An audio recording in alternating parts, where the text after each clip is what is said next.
먼저 우리 성도님들, 특별히 헌신하시는 1, 2, 3 여전도회를 비롯한 오늘 마리아 찬양대는 4, 5, 6 여전도회도 좀 있으시죠?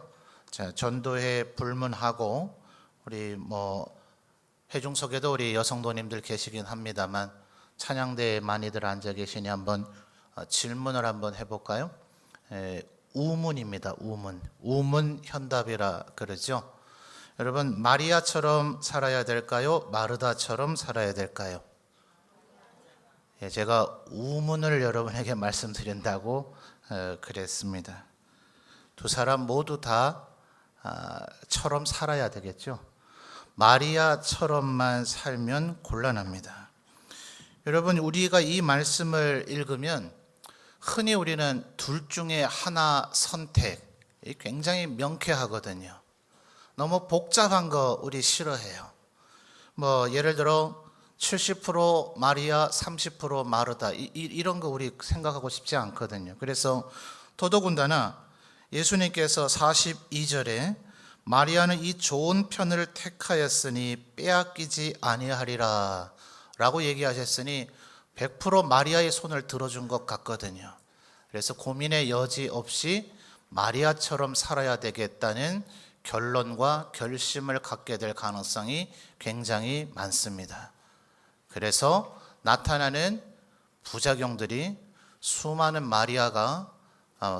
마르다들이 열심을 다해서 일하고 있을 때 자기는 계시지도 않는, 현재 우리의 눈앞에 말입니다. 실존하지 않으시다는 얘기가 아니라 지금 예수님이 여기 와 앉아 계셔야 39절에서 얘기하는 것처럼 예수님의 발치에, 예수님의 바로 앞에 앉아 있을 터인데 예수님은 지금 앞뒤 좌우를 둘러보세요. 어디에도 계시지 않은데 예수님의 발 앞에만 앉아 있는 마리아들이 속출하고 있더라 하는 거예요.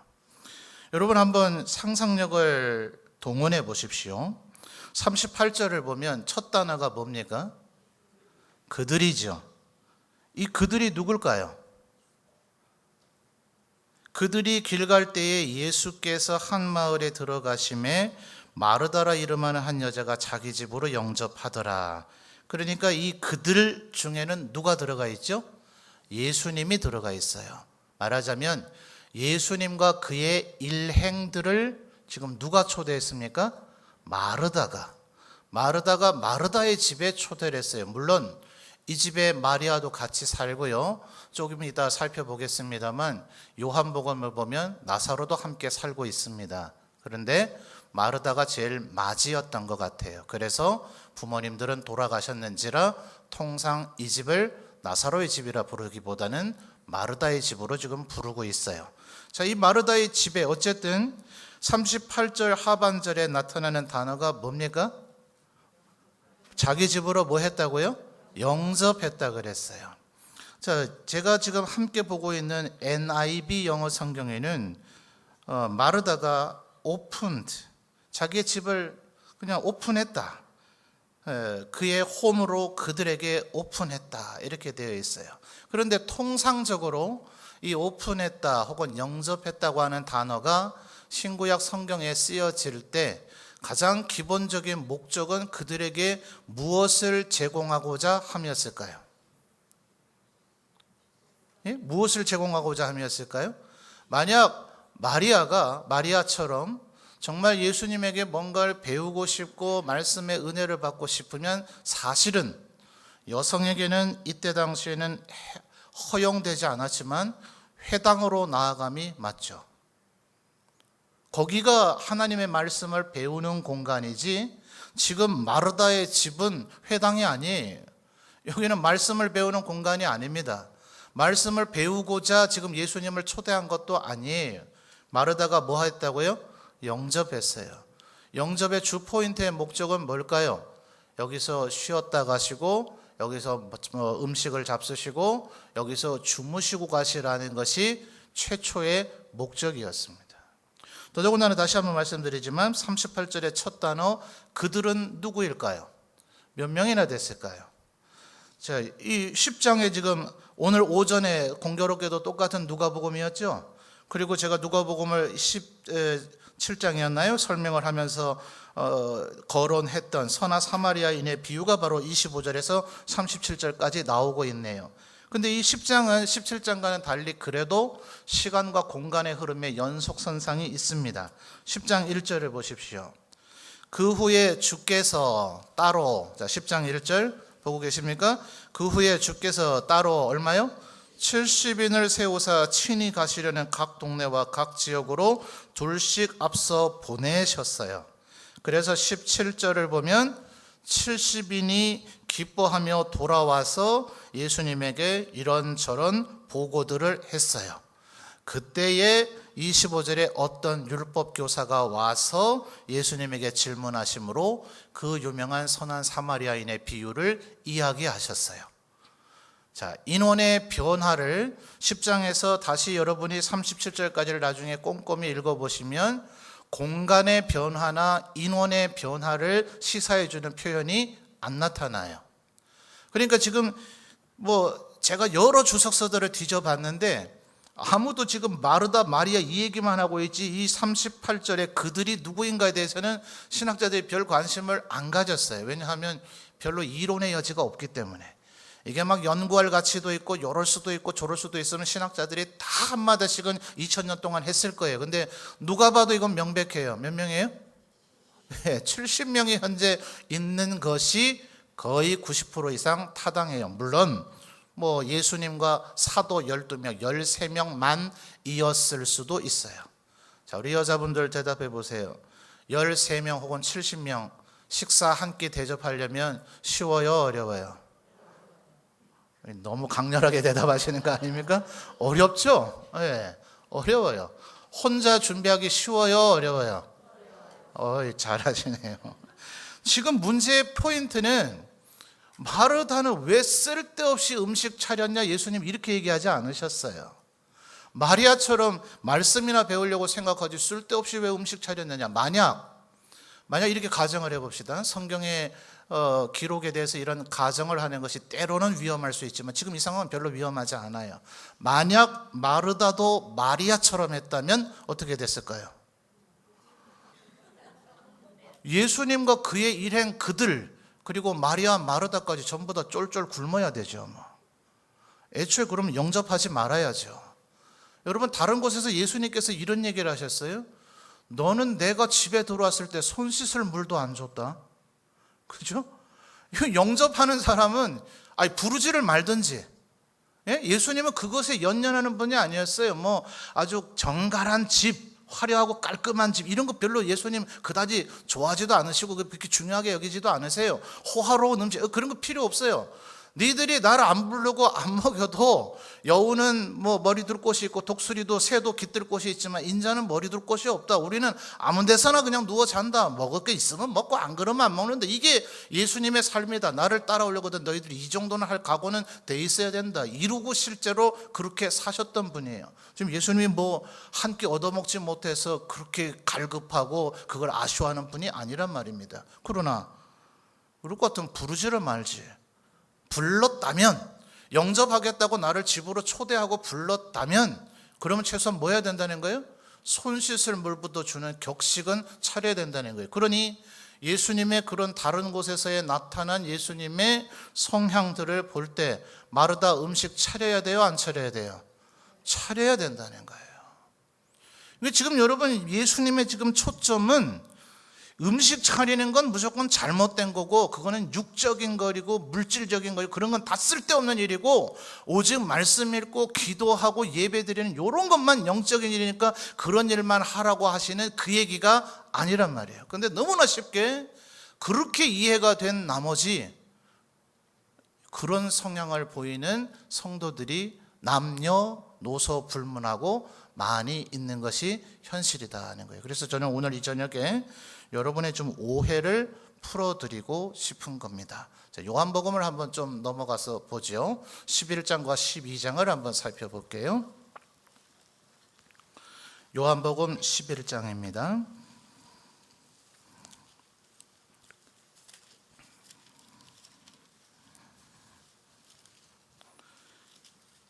요한복음 11장 20절이에요. 요한복음 11장 20절 찾으신 분 아멘요. 예, 여러분 읽어주십시오. 시작.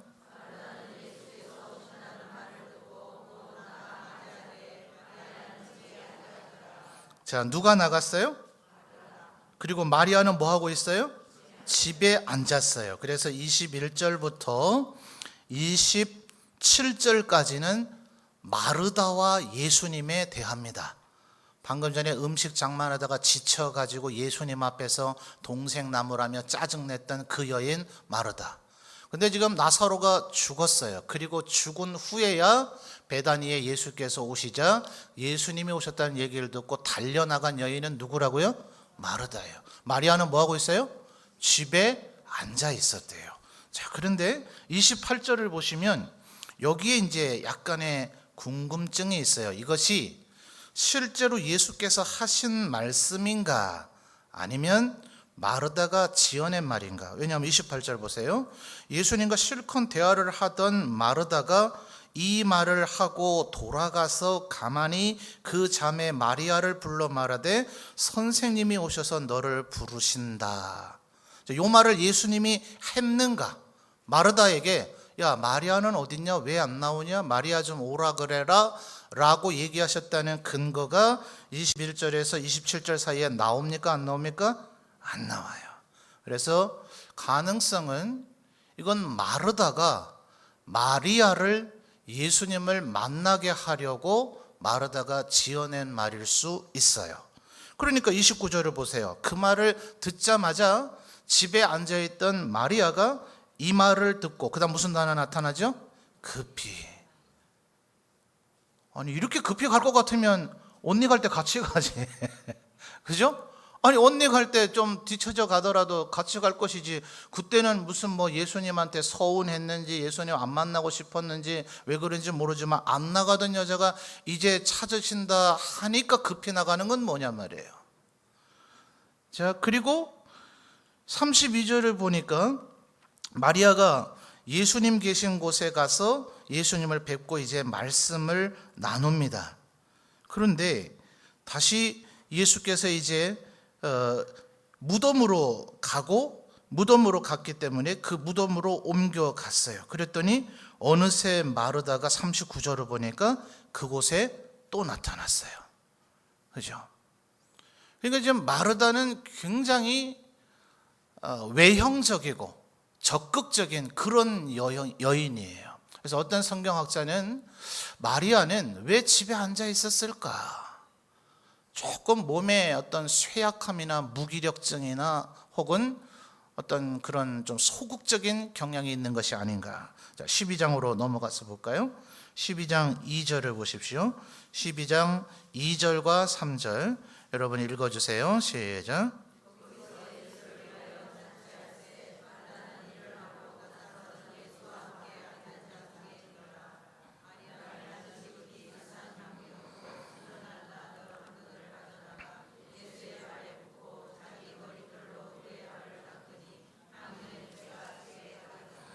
예.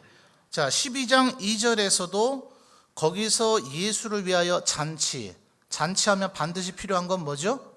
음식이죠. 마르다는 또 뭐 하고 있어요? 예. 이게 마르다의 성향이네요, 성향.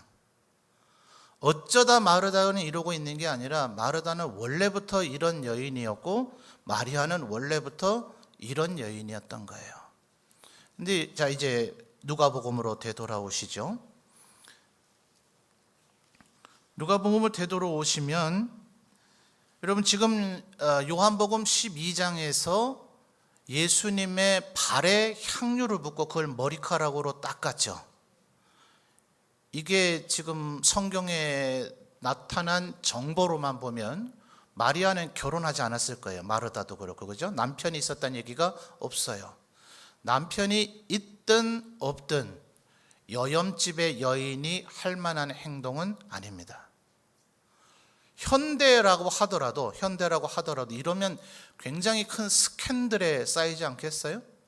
예수님도 결혼하지 않으셨으니까 총각이신데 처녀라고 일단 마리아를 간주하고요. 성경에 남편에 대한 정보를 주지 않으니 처녀가 발에다가 기름을 붓고는 머리카락으로 닦았다. 그래서 그래서 어떤 굉장히 비판적인 신학자는 이 마리아가 지금 어떤 그 행동에 대한 그 일을 하고 나면 그 자리에 있었던 사도들도 그랬죠. 가룟 유다 같으니 팔아서 300데나리온으로 얻어서 가난한 자를 구제할 수 있었을 텐데 라는 식의 반응이 나올 거라는 걸 마리아 알았을까요? 몰랐을까요? 충분히 알았다는 거예요. 왜냐하면 이거는 정상적인 여염집의 여인이 할 만한 행동이 아니었기 때문에.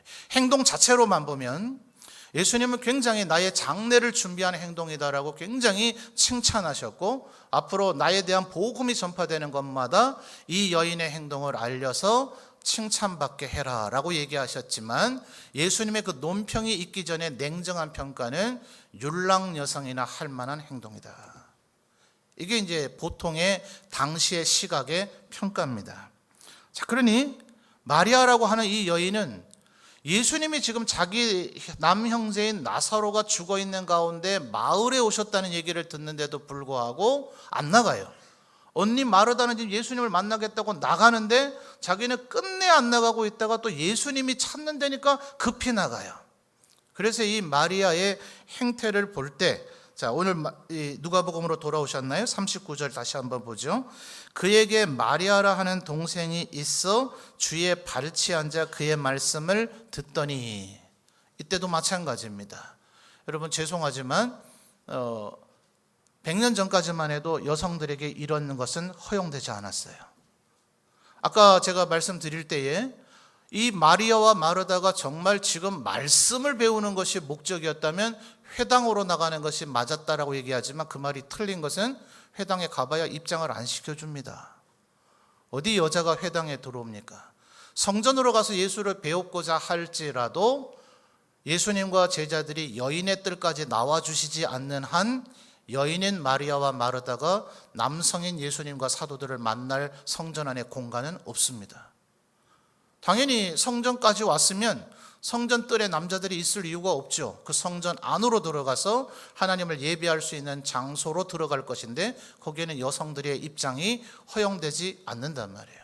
그러니 기름을 발에 붓고 머리로 닦아준 행동이나 지금 39절에서 주님의 발치에 앉아서 예수님의 말씀, 설교 말씀, 하나님의 말씀, 가르치는 이 말씀을 듣고자 하는 행동을 볼 때에 마리아는 굉장히 충동적이고 모험을 불사하며 무슨 일이든지 감정에 충실한 여인이었던 것이고, 마르다는 굉장히 이성적이고 체계적인 성향의 각각의 성향이 다른 것에 지나지 않는다는 거예요.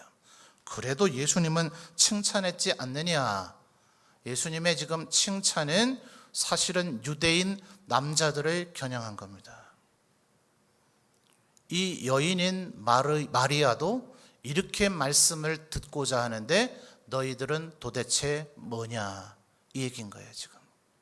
그러니까 우리들이 지금 통상적으로 알고 있는 대로 지금 마리아가 말씀을 듣고자 하는 이것의 우위, 예컨대 음식을 만드는 것보다, 청소하는 것보다, 어떤 봉사의 일을 하는 것보다 예배하고 말씀 읽고 찬양하고 기도하는 것이 훨씬 더 중요하다는 그 종래의 우리의 인식은 사실 크게 틀리진 않아요. 근데 문제는 그 부족한 부분이 있다는 거예요. 마르다의 아쉬움이 뭔가? 자, 40절에 보십시오. 마르다가 지금 굉장히 화가 났죠. 화가 나서 예수님 앞에 예수께 나와 이르되 주여 내 동생이 나 혼자 일하게 두는 것을 생각하지 아니하시나이까? 그를 명하사 나를 도와주라 하소서라는 이 마르다의 얘기는, 여러분 마태복음 16장을 보면 예수님께서 사람들이 나를 누구라 그러더냐 그럴 때 베드로가 주는 그리스도시요 살아계신 하나님의 아들이십니다 이렇게 얘기했죠. 그리고 나서 예수님께서 바요나 시몬아 네가 복되다 하시고, 그리고 나서 이제 내가 예루살렘으로 올라가는데, 이제 예수님을 그리스도고 하나님의 아들이라고 알고 있으니 이 얘기를 이제 들을 수준이 됐구나 싶어서 예수께서 내가 예루살렘에 올라가면 3일 동안 십자가에 달려 죽고 고난을 받고 죽고 그 다음에 부활하리라 라고 얘기하니, 베드로가 예수님 절대로 그런 일은 있어서는 안 됩니다 하면서 예수님을 힐난했다 그랬어요. 우리의 말로 굉장히 순화하고 굉장히 우아하게 번역하다 보니까 힐난이지, 베드로가 거의 예수님께 욕하듯이 얘기했다는 그런 표현입니다. 그 단어의 원래의 의미는. 지금 40절도 마찬가지예요. 예수님께 지금 짜증냈다는 거예요. 버럭 고함 질렀다는 거예요. 굉장히 공손하고 상냥하게 얘기한 게 아니라 예수님, 최소한 이 이상의 그냥 억양으로 지금 내 동생을, 더 재현 안 해도 되겠죠? 이렇게 지금 얘기하고 있는 거예요. 왜 마르다가 지금 이렇게 화가 났는가? 예수님이 지금 바로 그 부분을 지적하고 계시는 거예요. 40절 다시 보십시오. 마르다는 뭐예요? 준비하는 일이 많아. 마음이 어떻게 됐어요? 분주해졌다는 거예요. 이 마음이 분주했다는 이 원어의 의미가 사방에서 마음을 끌어당겼다는 거예요. 그래서 41절에 예수님께서 뭐라 그래요? 주께서 대답하여 이르시되, 그 다음 뭐라 그러죠? 마르다야 마르다야. 사람 이름 한 번 부르고 두 번 부르는 게 뭐 그리 차이가 나려고요. 예수님께서 모든 일을 향해서 이랬었을 수도 있겠죠. 아니요. 그런데 다시 한번 말씀드리지만 성경을 읽을 때는 이 평범해 보이는 표현도 놓치면 안 되는 것이, 당시에는 양피지 파피루스와 잉크가 그렇게 저렴한 것이 아니었다는 거예요. 예수님께서 아무에게나 마르다야 마르다야 이렇게 하신 것도 아니고, 이것을 적고 있는 누가도 심심해서 여기서는 한번 마르다의 이름을 두 번 부르신 것으로 한번 적어볼까, 이렇게 할 만한 성질이 안 된다는 거예요. 예수님 왜 마르다를 두 번이나 부르셨을까요? 그를 굉장히 아끼고 사랑하고 계시는 겁니다. 자기의 집을 지금 초대하니, 자기 예수님을 영접하고 받아들이고 초대하니 누굽니까? 마르다예요, 마르다. 마리아는 이때도 소극적인 성격이어서 그냥 집에 앉아 있었을런지 모르겠어요. 그러나 어쨌든 초대의 주체는 마리아가 아니라 마르다였어요. 예수님의 입장에서는 그건 얼마나 고마운 일입니까? 그래서 마르다야 마르다야, 그 다음 뭐라 그러죠? 네가 많은 일로 인해서 염려하고 근심하게 되었다는 거예요. 바로 이것이 초점인 겁니다. 여러분, 가장 좋으려면 어떻게 했으면 좋았을까요? 지금 예수님의 일행이 13명인지 70명인지는 모르지만, 예수님 도착하시기 전에 마리아와 마르다가 함께 협력을 해서 모든 음식의 장만을 끝내놓고 함께 남자들, 사도들, 제자들이 예수님의 말씀을 듣는 저 언저리 발치 먼 끝에서 함께 그것을 경청하는 것이 제일 바람직했겠죠. 그런데 파격적인 행동, 당시의 관습과 틀을 깬 마리아의 행동으로 인해서 모두에게 하나님의 말씀을 대하는 적극적인 태도를 보여줬기 때문에 마리아의 행동은 그것만 부각시키는 거예요. 지금 예수님은, 예수께서 형제들이 와서 우리 형님이 말이죠, 아버지가 주신 재산 다 혼자 독차지하고 제가 나눠주질 않습니다. 예수님, 우리 형님 좀 뭐라 하십시오. 예수님 뭐라 그래요? 내가 너희들의 재판관이 아니다. 그런 문제는 너희들이 알아서 해라. 지금 예수님은 지금 이 마르다의 행동이 어디서부터 어디까지가 잘했고 어디서부터 어디까지는 잘못되고 그 논평하시는 주님이 아닙니다. 마리아의 행동이 어디서부터 어디까지는 잘됐고 어디서부터 어디까지 잘못됐다, 그걸 논평하는 주님이 아닙니다. 다만 칭찬할 수 있는 한 가지는, 마리아는, 여인은 예수님 곁에 올 수 없는, 발치 앉을 수 없는, 거기는 사도들만 앉을 수 있는, 제자들만 앉을 수 있는, 유대인 남자들만 앉을 수 있는 그 자리에 비난과 책망을 받을 것을 불사하고서라도 하나님의 말씀을 듣고자 하는 그 열정을 가지고 이 자리에 앉았다는 이것이 칭찬받을 만하다는 것이지, 언니가 일하고 있는데 너는 은혜나 받으라 라고 얘기하고 있는 게 아니라는 것을 기억하셔야 돼요. 근데 오늘날 보면 나는 마리아과야, 나는 마리아과야, 나는 은혜 받을 거야 이래가지고 당신이 일을 열심히 하든 말든 봉사를 하든 말든 나는 은혜 받을 거야. 절대로 하나님, 예수님께서 지금 마리아를 그런 각도에서 칭찬한 것이 아니라는 것을 기억하셔야 돼요. 자, 마르다의 부족한 점은 뭡니까? 산만하다는 거예요. 마음이 뺏겼다는 거예요. 제가 누나가 5이잖아요. 제가 이 일들을 많이 겪어봤어요. 시댁 손님들이 온다 이러니까 이제 누나가 초비상이 걸렸죠. 장 보러 가자 성인아. 저를 먹여주고 입혀주고 학비까지 내주니 제가 거역할 수가 있습니까? 거의 파출부처럼 제가 늘 따라다녔는데, 장을 볼 때부터 저는 옆에서 이제 염려가 되는 겁니다. 가스레인지 화구는 몇 개예요?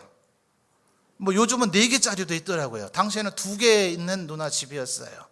뭐 그때는 하필 우리나라에 압력밥솥이 가장 인기가 있을 때라서 전기밥솥도 쿠쿠입니까? 쿠쿠도 아닌 압력밥솥이었어요. 자, 밥을 따뜻한 최상의 밥을 손님들에게 제공하려면 일단 화구 하나는 압력밥솥에 점령당하죠. 남아있는 불 화구는 뭐예요? 한 개밖에 없어요. 그렇다면 거기에 모든 음식을 동시에 조리할 수가 없잖아요. 그러면 이 손님 앞에 차려놓을 반찬의 가지와 요리의 가지수를 제한을 해야 되죠. 그죠? 굉장히 여러 재료를 손질해서 그것을 함께 나중에 버무려야 되는 잡채 같은 건 포기해야죠. 그죠? 근데 잡채도 해야 되겠다, 국도 해야 되겠다, 전도 구워야 되겠다, 불고기도 해야 되겠다. 오만 머릿속에 좋아요. 다 좋죠. 그것을 다 해낼 수 있으면 좋은데, 제가 볼 때 음식 재료를 살 때부터 저것은 분명히 손님이 올 그 시간까지 다 만들어낼 수가 없는데, 제가 옆에서 누나에게 조언을 하지만 말을 들어요, 안 들어요? 이 마르다 성향의 여인들은 절대로 말을 듣지 않습니다. 그리고 나서는 남들이 나를 도와주지 않는다고 원망해요. 예수님은 지금 그것을 안타까워 하시는 겁니다. 그래서 42절에 뭐라 그래요? 마르다야, 몇 가지만 하든지, 혹은 뭐예요? 한 가지만 해라, 한 가지만. 학자들의 견해가 나눠집니다. 이것은 마르다에게 음식의 숫자를 줄이라는 실제적인 조언이다, 아니면 마리아가 유일한 한 가지 말씀 듣는 것을 택한 것을 칭찬하는 표현이다. 여러 가지 견해가 나눠지긴 하지만 양쪽 모두 다가 택할 일입니다. 자, 여러분, 다시 한 말씀 드립니다. 분명히 우리는 육체적인 일을 하는 것보다는 영적인 일에 우선순위를 둬야 됩니다. 분명히 우리가 기본적으로 이해하고 있는 음식을 만드는 것보다는 은혜 받는 것이 100배 중요합니다. 그러나 그럴지라도 내 동료가 지금 음식을 만들고 있는데 나는 은혜 받겠다고 하는 태도는 대단히 잘못된 태도입니다. 가끔 보면 제가 대신방을 가게 되면, 지금은 좀 많이 나아졌어요. 처음에는 정말 밥도 내놓으시고 잡채도 내놓으시고 전도 구워 놓으시고, 그 다음에 제일 무서운 말 한마디, 다 드시고 가셔야 됩니다.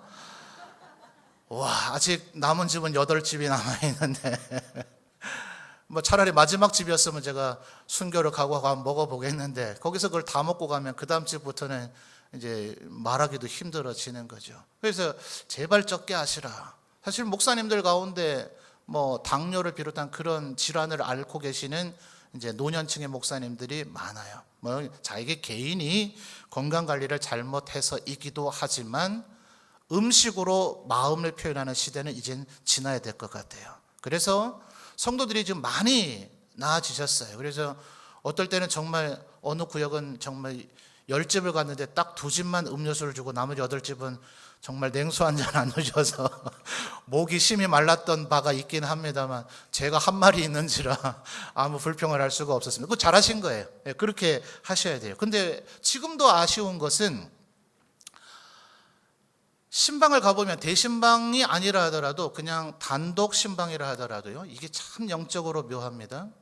뭐 예배의 모든 시간들이 다 중요하죠. 찬송도 중요하고, 장로님이나 동행하신 그 누군가의 대표 기도도 중요하고, 설교 서론 부분도 중요하고, 결론 부분도 중요하겠지만, 제 나름대로 지금 이제 이 수많은 설교의 내용 중에 여기가 임팩트가 있는 부분이다, 클라이막스다, 지금 요것으로 이 내가 설교하고자 하는 그 모든 것의 결론을 농축시켜야지 할 그때쯤 초인종이 울리거나 전화벨이 울리거나 애가 울기 시작합니다.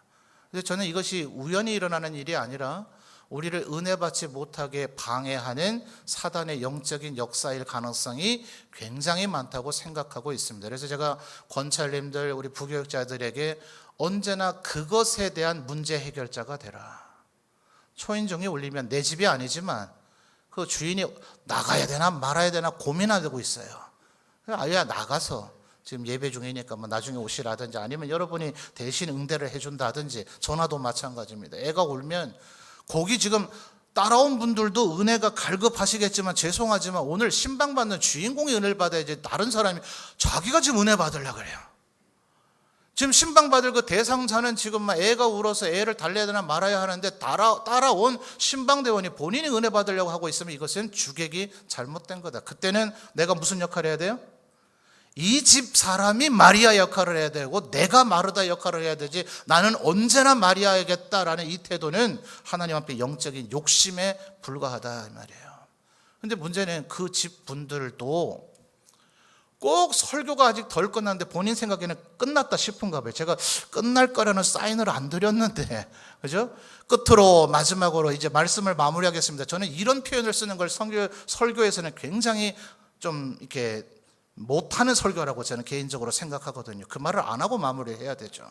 근데 제가 그런 말을 안 하는데도 이분이 직감적으로 느꼈는지 그때부터 부엌으로 들어가서 가스레인지 불을 켜고 커피포트에 불을 켜고 심지어는 마무리 기도를 하고 축도를 하려고 하는데 막 들려요. 달그락 되는 소리가. 주님, 저 마르다를 마리아가 되게 하옵소서. 몇 가지만 하든지 한 가지만 하시는 선택과 집중이 필요하다 이 말이에요. 목회자가 이만하면 굵잖아요. 저희들 음식 먹으러 대신방을 가는 게 아닙니다. 하나님 앞에 예배드리고 여러분의 가정에 복을 빌기 위해서 가는 거예요. 그때를 목회자를 대접하는 날로 삼으시면 안 돼요. 왜 365일 하고만 하는 날 중에 목사님 바쁘실까 봐? 아니요, 안 바쁩니다. 그렇게 저에게 식사 대접하고 싶으시면 저는 먹을 만큼 먹었으니까 우리 부교육자들 밥을 좀 그대로 사주세요. 지금 성경학교 앞두고 많이 긴장할 테니까 이럴 때 밥 사주세요. 360일 많은 날이 있는데 왜 하필이면 대신방 그날 먹는 것으로 사랑과 애정을 표현하려고 해서 그냥 마르다와 마리다의 역할이 조화를 이루어야 된다는 것을 지금 말씀드리고 있는 겁니다. 여러분, 워렌 버핏이라고 하는 분이 있죠. 투자의 귀재라 그런데요. 이 사람 말만 들으면 돈 번대요. 그래서 이 사람하고는 돈 내고 밥 먹는데요. 제발 나하고 밥 좀 먹어달라. 내가 돈을 드리겠다. 왜냐하면 밥만 먹는 게 아니라 밥을 먹는 과정 속에서 아주 살이 되고 피가 되는 얘기를 해주기 때문에 그렇죠. 근데 이분이 이런 얘기를 했다고 유튜브 여러 동영상에 떠오르더라고요. 오늘 설교의 제목이 뭡니까? 첫 번째 뭐예요? 선택. 그 다음 뭐예요? 집중. 지금 예수님이 얘기하신 몇 가지만 하든지 아니면 한 가지만 하라는 얘기예요. 이분이 이런 얘기를 했대요. 당신이 인생에 이루고자 하는 목표 25가지를 적어보라. 그리고 나서 그 가운데 5가지를 선택하라. 자, 5가지 선택했으면 이제 몇 가지 남았어요? 20가지 남았죠? 그러면 4대 1의 비율이죠? 맞습니까? 25가지 중에 5와 20이니까 100분율로 따지면 5개는 몇 프로예요? 20%고 나머지 20개는 80%죠? 그러니까 이 5가지의 80%를 집중하고 나머지 20가지의 20%의 힘을 분산시켜라 라고 얘기하지 않았다고요. 나머지 20개는 지워버리고 찢어버려라. 오직 5개에만 집중해라. 그것이 성공하는 비결이다. 여러분, 저한테 돈 내고 저하고 밥 한 끼 드세요. 난 누나하고 음식 만들면서 그 원리를 이미 깨우쳤다니까요. 웃으시라고 한 얘기인데 아무도 안 웃으시네. 오늘 웃긴 얘기 이미 도를 넘어섰나요? 그게 뭐 그리 대단한 거라고요. 많은 일에 집중하면 하나도 제대로 안 된다는 건 사실은 3살 때부터 알 얘기 아닙니까? 문제는 그것을 실천 못한다는 데 문제의 원인이 있는 거예요. 우리 123 여전도회를 비롯한 우리 교회의 많은 성도들이 정말 이렇게 봉사와 헌신된 성도들이 많은 교회가 있을 수 있을까? 목사끼리 모여서 목사가 자랑하는 목사는 제일 밥맛 없습니다. 근데 입이 근질근질해서 가끔씩 나옵니다. 우리 성도님들이 이런 일을 목사는 아예 신경도 안 써도 됩니다. 저는 설교 준비만 하고 신방만 해도 되도록 우리 장로님들, 집사님들, 권사님들 이렇게 일을 잘 해주십니다. 제가 다른 동료 목사님들께 가끔 참지 못하고 자랑을 합니다. 그런데 우리 일꾼들 가운데서 때로는 지치는 일들이 벌어지는 것은 어쩌면 마르다 갖고 있을지 모르기 때문에 그렇습니다. 여러분 지금 감당할 일만 하고 계십니까? 혹시 여러분 스스로도 너무나 준비하는 일이 많아서 많은 일로 염려하고 근심해서 마음이 분주해지고 있지는 않습니까? 그래서 은혜 받고자 하는데도 불구하고 마리아를 비난하고 책망하고 예수님한테까지 나아가서 언성을 혹시 높이고 있지는 않습니까? 또 반대로 마리아처럼 언니야 고생하든 말든 누가 봉사하든 말든 그렇지 않아요? 우리들 가운데 누군가가 열심을 다해서 청소하지 않았다면 우리는 이렇게 깨끗한 환경 속에서 예배드리지 못할 거예요. 누군가 열심을 다해서 음식을 장만해 주지 않았다면 우리는 그 음식을 먹고 예배 드리고 나서 그 음식을 먹으면서 영적인 교제를 나누지 못했을 겁니다. 여러분 아마 구역마다 연세 드신 분들이 많이 있어서 때로 구역별로 주일 식탁을 장만하기가 좀 힘이 들 때가 있는 줄 알아요. 1년에 몇 번 돌아옵니까? 한 3번에서 4번 정도인가요? 그죠? 운이 없으면 4번이죠. 그죠? 연초에 하고 연말에 한 번 더 해서 4번까지 될 수 있는데 1년에 4번 어쩌다 한 번은 빠질 수 있죠. 근데 3번이나 4번인데 매번 다 빠지고 있다면 그분은 좀 심각히 고민해 봐야 되지 않을까요?